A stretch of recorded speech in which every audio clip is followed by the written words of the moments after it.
When a person experiences the mighty change of heart, they also discover that it changes how they view others. Their perception of others will be influenced by Christ's love. So in TNC 157, the Lord repeatedly touches on the hearts of his people, individually and collectively.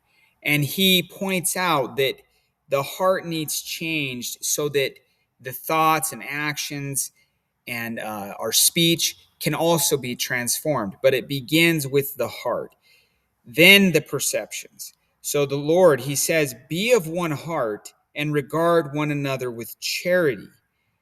And this is interesting to me. He's commanding us to be of one heart. It's interesting to me that he does not say become of one heart like he does in other parts of the Revelation. It's almost as if he's saying, just start here. Just begin with this in mind, that we are of one heart, and we can be if we have this regard for one another.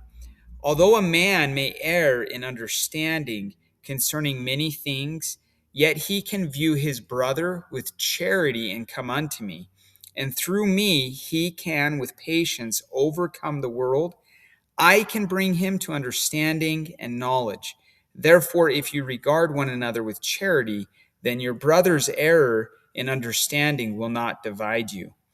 So many times in this revelation, the Lord had the chance to say, you need to be 100% correct in doctrine, in truth, in the things that you say. He could have said that multiple times, but time and time again, instead, he focuses on the need for us to have charity, to have patience with one another, and even points out, like in the vineyard passage, that we are so overly focused on getting what we say correct that we're failing to do what we say.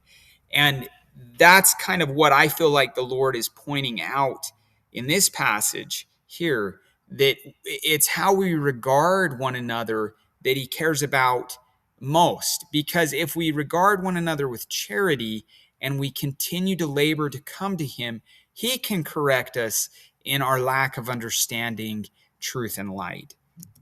Another passage, you think Satan will be bound 1,000 years, and it will be so, but do not understand your own duty to bind that spirit within you, so that you give no heed to accuse others. It is not enough to say you love God, you must also love your fellow man. Nor is it enough to say you love your fellow man while you, as Satan, divide, contend, and dispute against any person who labors on an errand seeking to do my will. And note, he doesn't claim, the passage doesn't claim that the person laboring is doing it 100% correctly or 100% up to the standard of what the Lord has asked. It's the fact that they are making an effort and they are seeking to do the will of the Lord. However imperfectly, we should not play the part of the accuser. How you proceed must be as noble as the cause you seek. You have become your own adversaries, and you cannot be Satan and also be mine.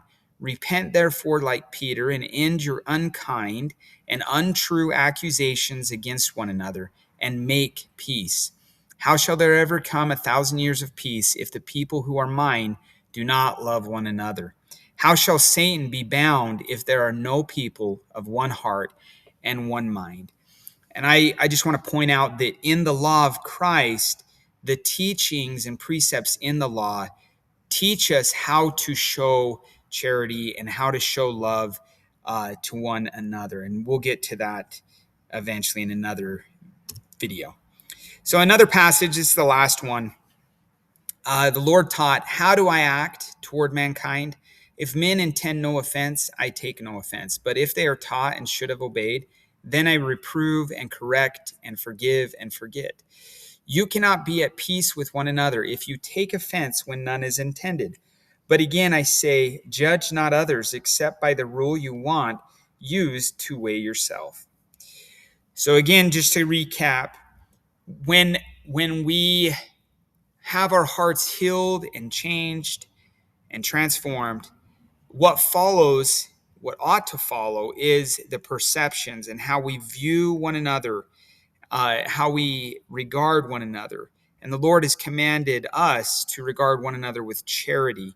And his teachings and his precepts and commandments guide us and help shape us when we follow them, so that we can have that fruit of charity come into our community.